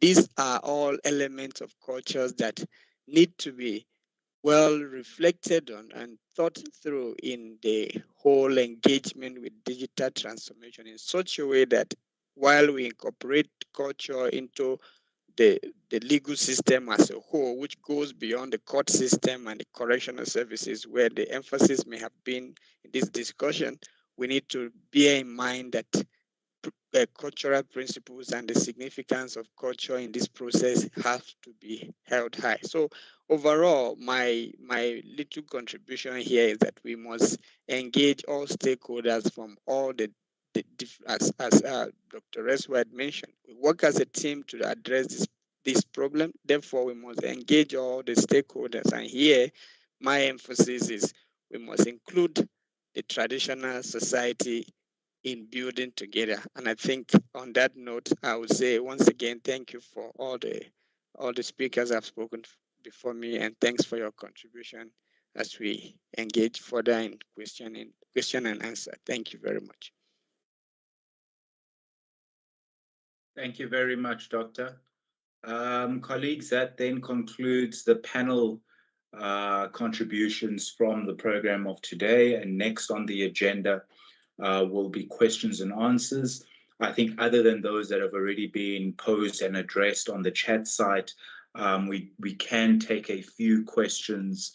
We are running a bit over time, so let's perhaps give it 10, 15 minutes at most. For those who do have questions to pose either to the speaker or a panelist. May I recommend that those who do want to do so, you'll do so, of course, by raising your hand. Just indicate to whom your question is directed to. This may be an individual, again, either the guest speaker or a panelist, or it may be a general question. I think in this instance, there's no need for you to put your camera on in the interests of time. So colleagues, by raise of hands, we can start taking questions.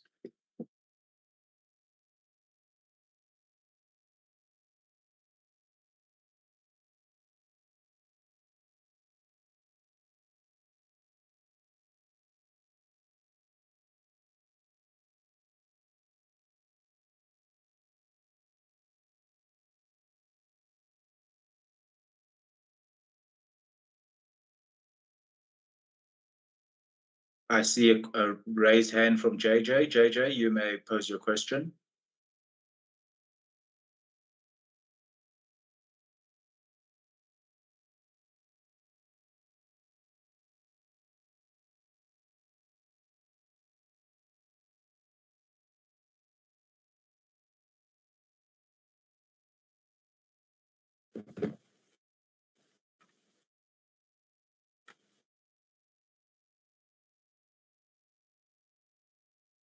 JJ, are you still there?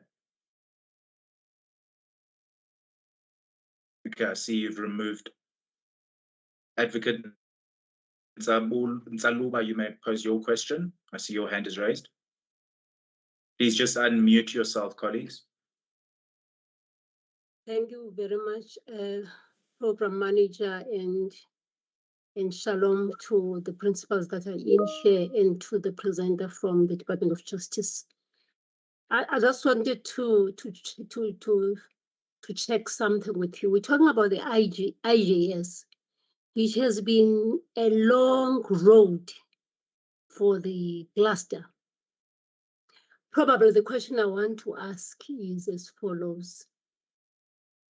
What would you say is the important determinant that will ensure that the IJS that we so wanted to have it is able to finally see its day within not only the justice cluster, the JCPS, but across also other entities? I'm saying this because you'll recall that there's a hub that has been developed And most importantly, the challenge that has been with that hub is that you find that entities that are supposed to be adding information or creating some tributaries to their particular organs of state are having issues around the security of the system at entry, in transit, and at disposal. How do you think we're going to deal with that matter? Because it has delayed a number of creative systems, creative projects within the IJS. Thank you. Thank you very much, Advocate. Advocate, I assume your question is directed to the speaker and the panel generally. Definitely. Okay. Then the speaker or perhaps anyone in the panel, perhaps they would like to respond to that question.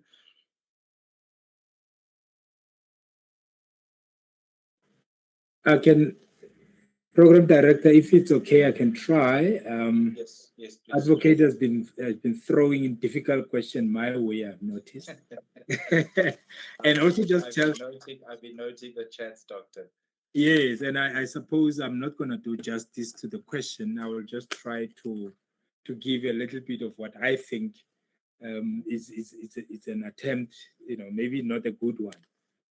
But Yes. But also it's important to listen to what Advocate is really preferring forward, as because this is a historical challenges. The IJS is really the legacy, one of the legacy problem that as a country I think we're suffering from, and therefore it makes sense when she says, how do we think we're going to really resolve this problem?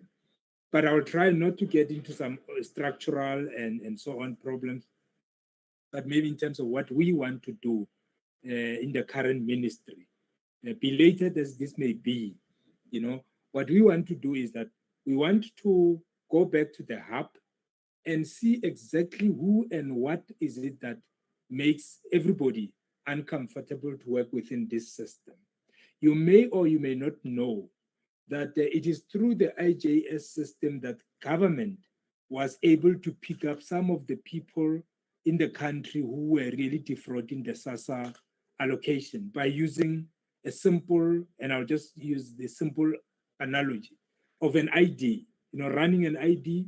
Then they were able to identify thousands and thousands of people who were not qualified to do this. Now, you can imagine if we were to plug in all these other government departments, like, for example, a prisoner that comes to prison using the ID, which is a Home Affairs link, and on escape, running that person's ID should be able to tell you who the person, because at the moment, all these systems are sitting in different platforms for various reasons, as you said, security of the system, on transit, on entry, and at disposal.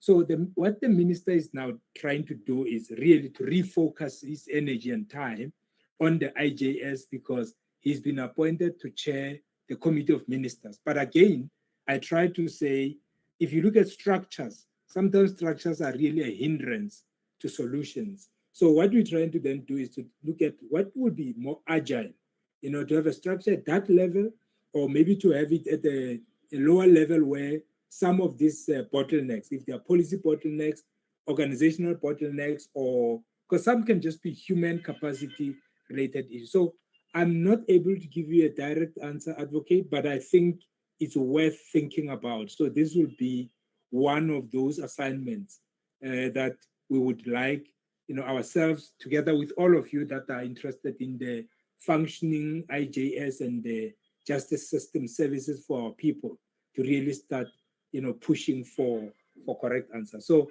yes, this will be my flimsy attempt for an answer, Program Director. Thank you. Thank you very much, Doctor. I also see there's a comment here from Onyakane saying that the other important issue is that law courses dealing with the internet/digital communication must be made compulsory for LLB students. I think this is obviously a very important comment in light of, these developments, but I think, those modules would obviously have to respond to a legal architecture that imbues it with the necessary digital transformation. If anything, I think what would follow therefrom is that the need for literacy training, for those undertaking LLB students to be able to participate in whatever legal processes come out owing to technological developments. So I think there's a lot that happens there that we as society generally also have to adjust to, and as academics also have to prepare our students accordingly so that they may with a great deal of effect be able to engage with the outside community. I see Dr. Enkarire has got a hand up. You may unmute yourself, sir. Or ma'am. Okay, can you hear me? Yes, I can hear you. Sir. Okay, yes. I just wanted to add a little to the question that was just raised. Yes. Any economy whose justice system is not functional or not aligned to a certain proceedings is bound to fail. Let's take, for an instance, maybe a little child who was being given birth to. Gradually the child will learn how to crawl. From there, the child will learn how to stand up. From there, still learn how to walk. This proposition, which Dr. Machabella had just brought, is such an interesting one. We will not keep quiet. I know from what you said that the IJS that has been set up has, been stolen, has been thwarted just because of the internal politics, because our brother, Dr. James, talked about looking at socio-cultural, diverse people that we have in the economy.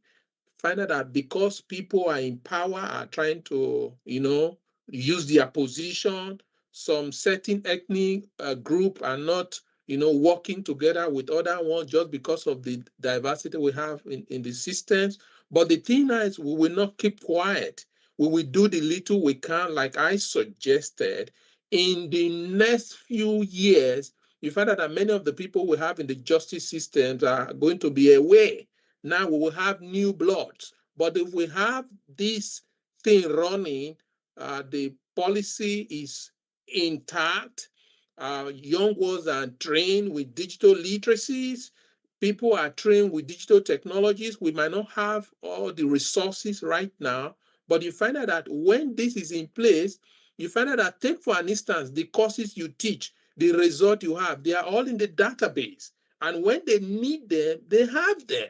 So if we gradually start taking steps, we take record, we want to start doing bits of what we need to do to see that the justice system is revived, it will definitely be sustained. So don't be scared. Possibly so many things are happening now, but I do know also there is clarity of how it's going to look like maybe in the next let's say the next decade. So don't be worried.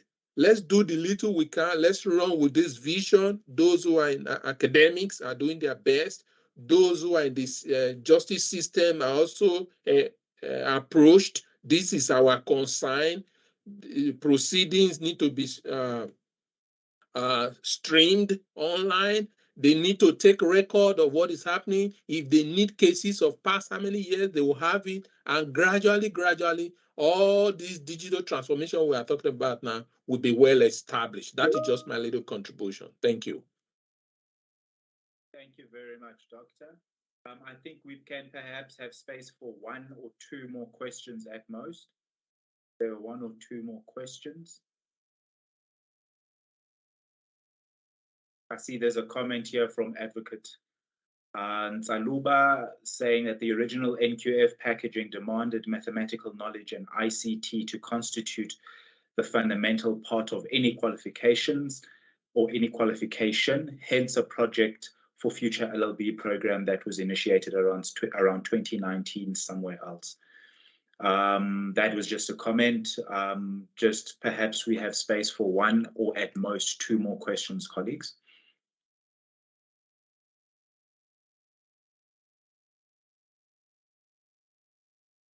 Okay, I will assume then there are no more questions further on the topic, meaning that we can move to the next item of our agenda.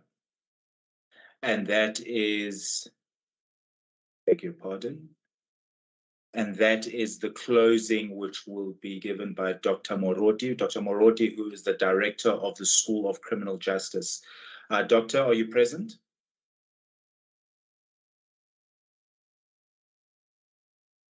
Yes, Advocate, I'm present. Doctor, I will then hand the reins over to you to do the... I'm audible? Yes, you are indeed audible, Doctor. But I'll give the reins over to you so you can do the closing. Ahead of doing so, I just want to thank everyone that has been present and those who have participated through being audible or by using the chat platforms. And thank you for obviously Dr. Manamela for overseeing this entire initiative.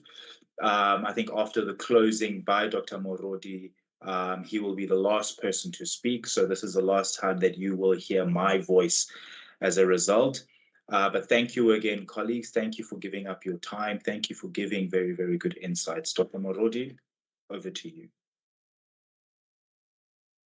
No, Program Director, Advocate Yamkela Ntola, our utmost gratitude, embraced with cozy hands, particularly when our DNA is demonstrated or showcased in the annual academic calendar, where the University of South Africa is always inviting us also to be part of that. The College of Law and its executive management, under the deanship of Professor Olauzekole and Professor Mpariseni Budeli Nemakonde, conveyed their message of academic solidarity and their sincere apologies because of their prior engagements within the university space. Being permitted to thank you, Advocate Ntola, for making sure that today's proceedings are executed in a very, very much desired way. The precision is well received and with special gratitude to that. The organizing committee or team, also under the leadership of Professor Tukishima Namela, our marketing specialist, Mr. Nwako Chwene Mokoto, for publicizing and marketing this important law event. The attendance is a demonstration that indeed the message was shared internally and externally. The coining of CLAW's Research and Innovation Week theme, world-class research by Africans for Africa and the globe. Indeed, it is a statement of profound intent oriented on the unparalleled role Africa and her scholars have domiciled in the mother continent and those in the African diaspora. The generations that came before us were so eloquent in their social, political, economic agenda. They subscribe to a particular discourse, being African Renaissance, Pan-Africanism, Black consciousness, and many more. Leaders of the caliber of Ngugi wa Thiong'o, Achille Mafeche, Mogobe Ramose, Julius Nyerere, and Kwame Nkrumah, only just to cite a few, have laid a very, very strong foundation where we have to transcend on. It is a demonstration of uncontested magnitude of Africa and Africans, the role Africa has been playing as a global player. Then it reassures us that we are not lost. It is a space whereby we must make our inroads felt and to engrave our footsteps so that our footprints will be remembered and by generations to come. It is a scholarship that is derived from intellectual, social, economic, political development, particularly when you look in terms of that of knowledge within the African continent. I must also convey special thanks also to Professor Mashabela for sharing this particular information of which most of us were not privy to. From a practitioner's lenses, to us who are more of theorists, it is a benefit that cannot be contested or can be matched. The presentation indeed, very exciting, insightful, and beneficial to all in attendance. More importantly, I'm just now looking in terms of the direction of what our students also need to benefit from such engagements.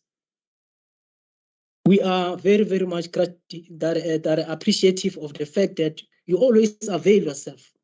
Every time your expertise are needed by the College of Law or within the university, that has not gone unnoticed.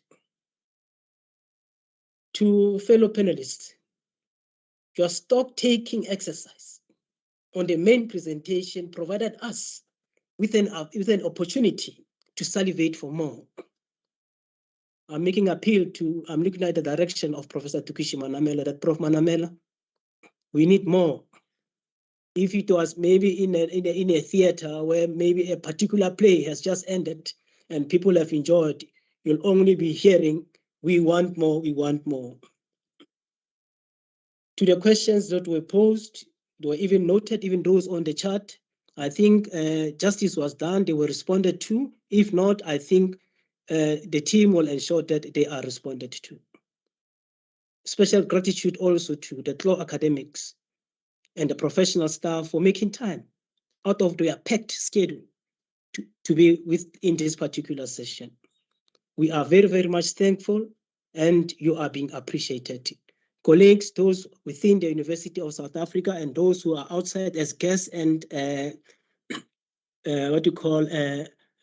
our friends, we always say your presence means a lot to us.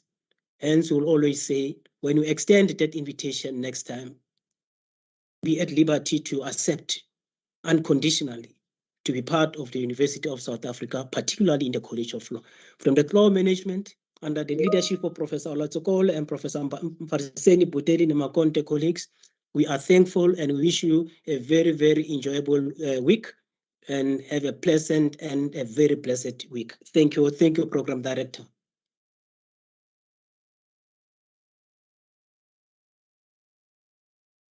Thank you very much. And I think that concludes the end of our sessions. Have a lovely day, colleagues. Thank you. Thank you, Program Director. Thank you, bye-bye. Thanks to Thank everyone. you. Thank you. Bye-bye. Thank you. Bye. Thank you, everyone. Thank you, colleagues. Bye.